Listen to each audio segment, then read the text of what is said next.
With a WWE Hall of Famer hospitalized and more, this is Wrestling Hub. My name is John, and you're watching the Wrestling Report.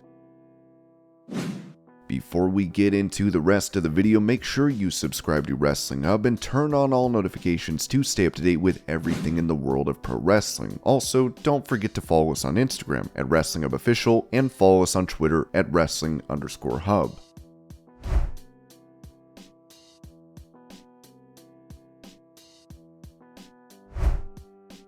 With Bex and Buster, AEW President Tony Khan was asked if he owned another pro wrestling company, would he keep those rosters separate? As he said, if I owned another wrestling company besides the two I already own, it would be very challenging. But I think we would want to maintain separate rosters, just like I've tried to keep AEW and Ring of Honor to where there is crossover between the companies, but both have a strong pay-per-view business and AEW is great television. Soon, I'll have more to talk about regarding when and where Ring of Honor's weekly TV will be on Honor Club and going forward, when and where we're going to tape those shows. There is some example of what we would do as far as keeping the pay-per-view business separate, but having some crossover. It would certainly be different if it were a different company. With AEW and Ring of Honor, I'm very happy with what we're doing. Certainly, if there were other opportunities that arose in terms of acquisitions, then I would certainly be interested in them.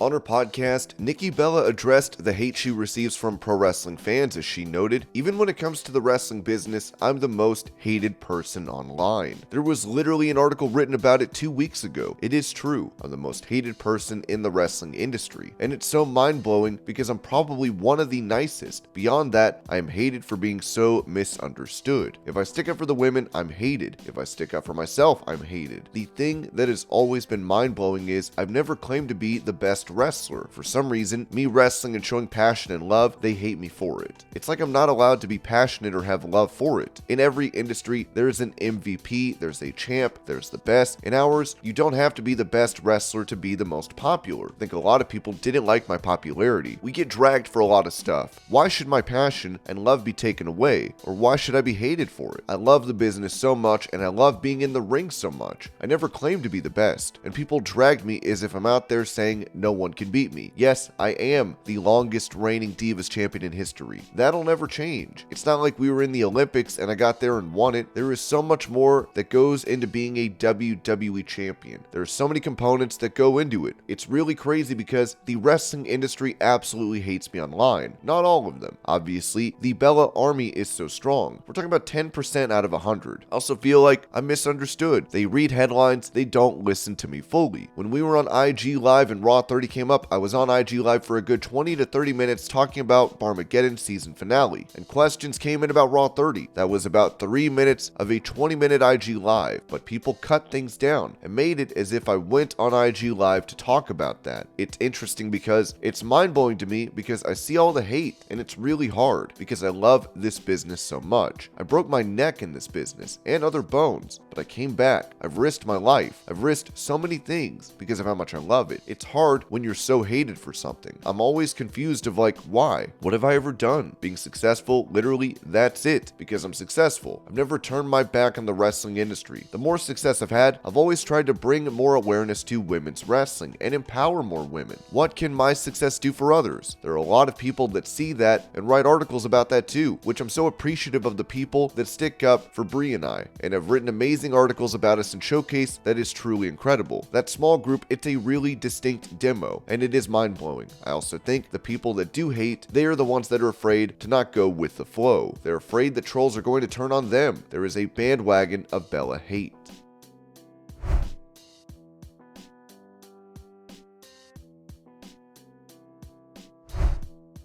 When it comes to a return from injury for Thunder Rosa, it seems she has issues backstage in AEW, with Sean Ross Sapp reporting that former AEW Women's Champion Thunder Rosa returned to the road for the first time since her injury forced her to eventually vacate the title. Fightful Select has learned that there was a locker room meeting for all of the women on the roster who were present at the tapings. Those that we heard from said that it was an effort to ease the tension between Rosa and the locker room after several relationships had frayed. Those that we spoke to with knowledge of the meeting said that Rosa did a lot of making amends for several issues that came up along the way during a previous run in the company. There were those on the roster that took issue with her approach to things, and believed she made others on the women's roster seem like bullies. There were also complaints about sandbagging and working stiff. One member of the roster was quick to say that Rosa was met with some of that early in her AEW run as well, but that had long been rectified. There were some on the roster that took issue with her not being on the road with AEW while traveling for other work, and questioned the legitimacy of her injury, which Rosa addressed publicly. Rosa wasn't wrestling, but instead did Spanish language commentary, which sources indicated she was happy to participate in. She noted that she'd be back on the road recently, but wouldn't be wrestling immediately. Those close to her claim she isn't cleared yet, but is getting closer to it.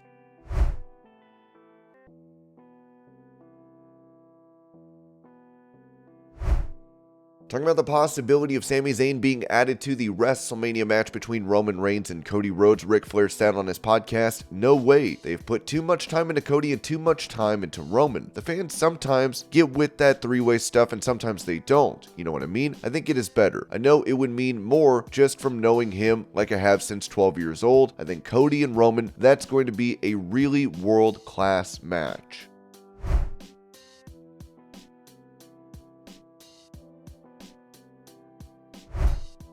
Speaking of Sami Zayn, Cody Rhodes had this to say to Sports Illustrated about Sami having what it takes to be a main event star. "Well, I think Sami Zayn is a headliner. I think traditional constructs and all those things, noise and numbers, you can never deny in the sports entertainment, the pro wrestling space. And Sami has been off the charts. I think we're heading into a situation with the Elimination Chamber where if Sami is able to leave his hometown with the championship, I'm more than happy to replace Roman's space on that fire graphic that's out there, and that's the nature of the sport and of the entertainment and the art that we offer is things can change."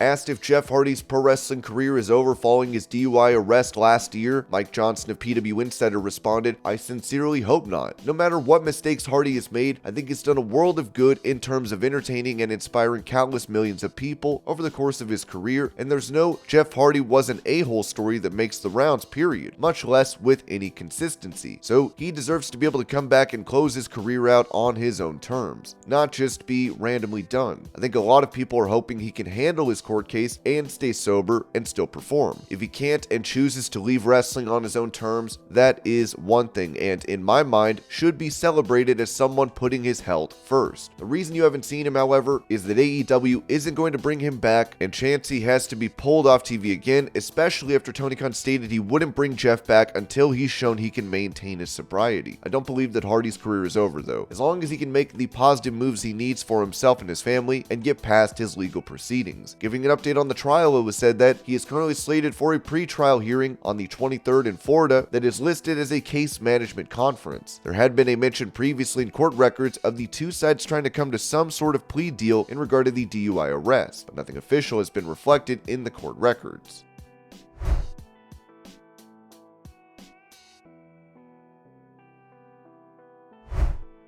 With Andrade being absent from AEW due to an injury in November, his father-in-law, Ric Flair, said this about his current status. "I haven't talked to him in a couple of weeks, so I don't know exactly what the time frame is, but I know they're training like hell. I know for a while Manny could only train with one arm, but he kept working his legs and everything."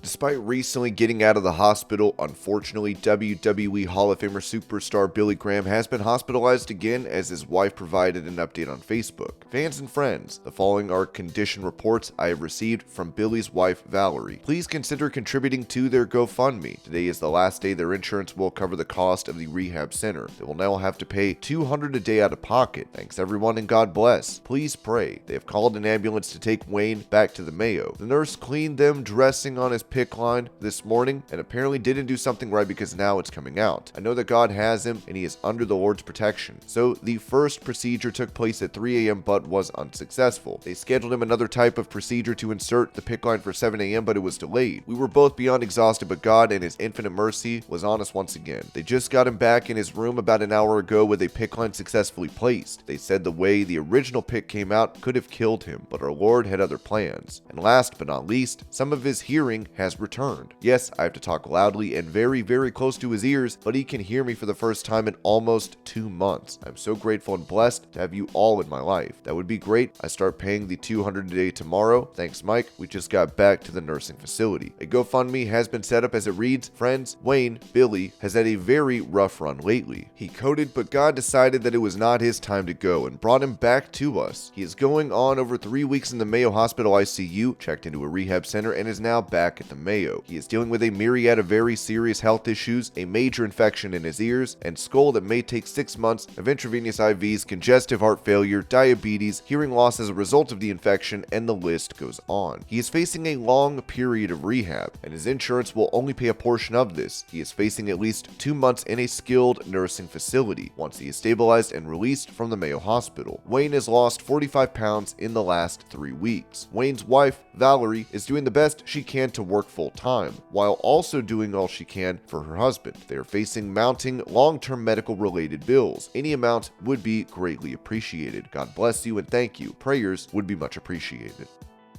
And this was your pro wrestling news update. I hope you're all having a great day. Thank you so much for watching, and I'll see y'all later.